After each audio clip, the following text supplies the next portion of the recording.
جو لوگ نماز فجر کے بعد سو جاتے ہیں، حضرت علی رضی اللہ عنہ کا یہ فرمان ضرور سن لو۔ حضرت عائشہ رضی اللہ عنہ کی مشہور روایت ہے۔ ترجمہ: پھر جب مؤذن فجر کی اذان دے کر خاموش ہو جاتا اور فجر طلوع ہو جاتی یعنی صبح کی روشنی پھیلنے لگتی تو نبی پاک صلی اللہ علیہ وسلم کھڑے ہوتے اور 2 رکعتیں ہلکی یعنی فجر کی سنتیں پڑھتے اور اس کے بعد اپنی داہنی کروٹ پر لیٹ جاتے تھے، یہاں تک کہ مؤذن اقامت کہنے کی اجازت حاصل کرنے کے لیے آپ صلی اللہ علیہ وسلم کے پاس آتا تو آپ صلی اللہ علیہ وسلم نماز کے لیے مسجد تشریف لے جاتے۔ حضرت عثمان رضی اللہ عنہ سے مروی ہے، آپ صلی اللہ علیہ وسلم نے فرمایا، صبح کی نماز کے بعد سورج نکلنے تک ذکر خدا میں لگے رہنا رزق کے حصول میں زیادہ باعث نفع ہے اس بات سے کہ طلب رزق میں دنیا کے کونے کونے میں پھرتا رہے۔ سیدہ فاطمہ رضی اللہ عنہا بیان کرتی ہے، میں صبح کے وقت سوئی تھی کہ رسول اللہ صلی اللہ علیہ وسلم میرے پاس سے گزرے اور آپ نے مجھے پاؤں سے ہلایا، پھر فرمایا،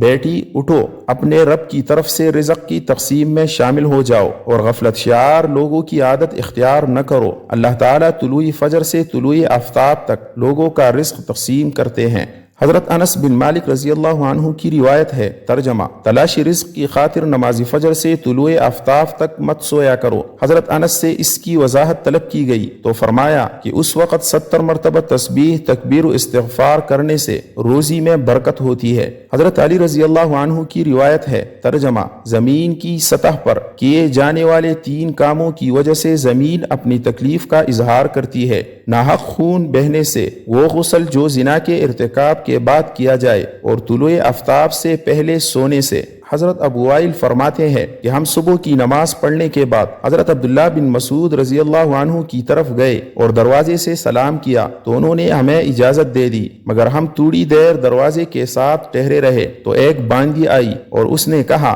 کہ تم اندر کیوں نہیں داخل ہو رہے ہو؟ تو پھر ہم اندر داخل ہوئے تو حضرت عبداللہ بیٹھے تسبیح پڑھ رہے تھے۔ انہوں نے فرمایا کہ تمہیں کس چیز نے اندر داخل ہونے سے روکا ہے جبکہ تمہیں اجازت دے دی گئی تھی؟ تو ہم نے کہا کہ کوئی بات نہیں سوائے اس کے کہ ہم نے خیال کیا کہ گھر والوں میں سے کوئی سو رہا ہو۔ تو عبداللہ نے فرمایا کہ تم نے ابن ام معبد کے گھر والوں کے بارے میں غفلت کا گمان کیا۔ راوی نے کہا کہ پھر حضرت عبداللہ نے تسبیح پڑھنے شروع کر دی، یہاں تک کہ پھر خیال ہوا کہ سورج نکل گیا ہے تو باندی سے فرمایا، دیکھو کیا سورج نکل آیا ہے۔ متعدد روایات میں ہے کہ اللہ تبارک و تعالیٰ صبح صادق سے لے کر طلوع آفتاب تک مخلوق کے لیے رزق تقسیم کرتے ہیں، یعنی جو لوگ اس پورے وقت میں غافل رہتے ہیں وہ رزق کی برکت سے محروم رہتے ہیں۔ اس حدیث سے یہ بات معلوم ہوئی کہ یہ ممانعت صبح صادق سے لے کر طلوع آفتاب تک پورے درمیانے وقت میں سونے میں ہے، اور اس وقت سونا غفلت شعار لوگوں کا رویہ ہے۔ اسی طرح سلف کے تعامل کے بھی خلاف ہے۔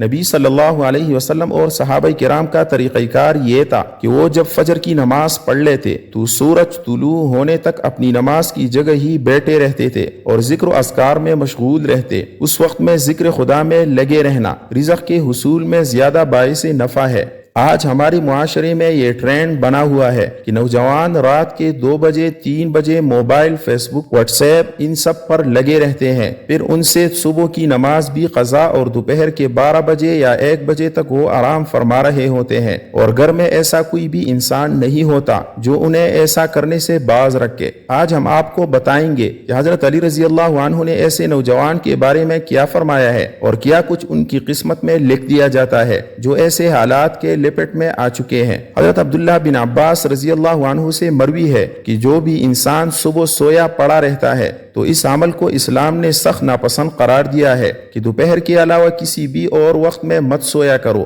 جسے قیلولہ کہا جاتا ہے وہ دوپہر کے اوقات میں ہی ادا کیا جاتا ہے، اور یہ عمل ہمارے نبی حضرت محمد صلی اللہ علیہ وسلم بھی کیا کرتے تھے۔ قیلولہ وہ نہیں جس میں انسان دوپہر میں پیٹ بھر کھانا کھا کر سو جاتے ہیں۔ قیلولہ سے مراد وہ عمل ہے جس میں آپ کھانا کھا چکے ہیں یا نہیں، بس تھوڑی دیر آرام کرنا دوپہر کے اوقات میں، تاکہ آپ کا جو باقی کا دن ہے وہ صحیح سلامت گزرے اور آپ کے دن کے باقی حصے میں آپ اچھی طرح اپنے کاموں کو سر انجام دے سکے۔ حضرت علی رضی اللہ عنہ نے فرمایا کہ میں نے اللہ کے نبی صلی اللہ علیہ وسلم سے سنا تھا، کھانا کھا کر فوراً سویا مت کرے، کیونکہ اس سے انسان کے دل میں بھی سختی پیدا ہو جاتی ہے۔ اور آج کی تاریخ میں یہ بات اس حد تک گہرائی تک آ پہنچی ہے کہ یہاں پہ ڈاکٹرز کا بھی یہ ماننا ہے کہ اگر انسان کھانا کھا کر فوراً سو جاتے ہیں تو وہ دل کے مرض میں مبتلا ہو جاتے ہیں۔ اور یہی بات 1400 سال پہلے ہمارے نبی صلی اللہ علیہ وسلم نے فرمائی تھی۔ اب آتے ہیں حضرت علی رضی اللہ عنہ کے اس ارشاد کی طرف جو انہوں نے فرمایا تھا۔ جب ایک مرتبہ حضرت علی رضی اللہ عنہ کی خدمت میں ایک شخص حاضر ہوئے اور فرمانے لگے، یا علی،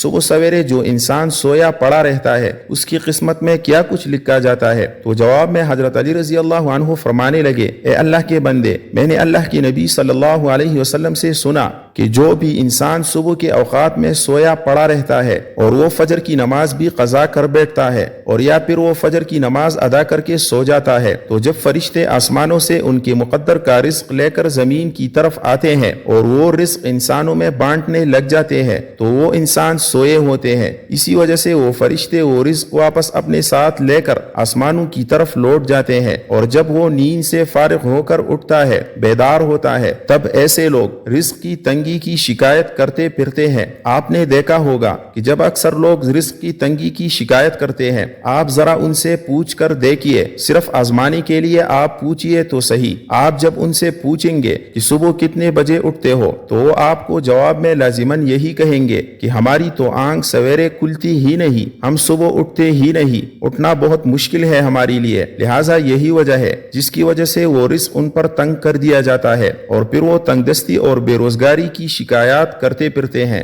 تو آپ سے گزارش ہے کہ آپ سویرے اٹھا کریں، آپ سویرے نماز ادا کریں اور کوشش کریں کہ مرد حضرات جماعت کے ساتھ نماز ادا کریں، پھر قرآن کی تلاوت کریں، اس کے بعد آپ اپنے دن کی شروعات کریں۔ اب آپ دیکھیں گے کہ کیسا آپ کا دن گزرتا ہے، آپ کے دن میں برکت ہوتی ہے۔ اور جو لوگ 12 بجے یا 1 بجے اٹھتے ہیں ان کے حالات کچھ یوں ہوتے ہیں کہ ان کے دن کے کچھ کام بھی انہیں سمجھ میں نہیں آتے، وہ یہ جان ہی نہیں پاتے کہ آج کا دن گزرا کیسے ہے، بلکہ انہیں کچھ کام بھی سمجھ میں نہیں آتا، وہ جو کام کرنے لگ جاتے ہیں اور پھر پلک چپکتے ہی شام اور مغرب کی اذان ہونے لگتی ہے۔ اور جو انسان سویرے جاگتے ہیں وہ اپنے کام بھی بھرپور طریقے سے سر انجام دے پاتے ہیں، ان کے رزق میں بھی برکت ہوتی ہے اور وہ ایک پرسکون اور خوشحال زندگی بسر کرتے ہیں، ان کی تندرستی کی بھی کوئی شکایات نہیں ہوتی کہ وہ کسی بیماری میں مبتلا ہے، وہ تندرست رہتے ہیں، ہر بیماری سے فارغ ہوتے ہیں۔ اللہ پاک ہمیں دین کی صحیح سمجھ نصیب فرمائے اور ہمیں نیکوکاروں میں شامل کرے،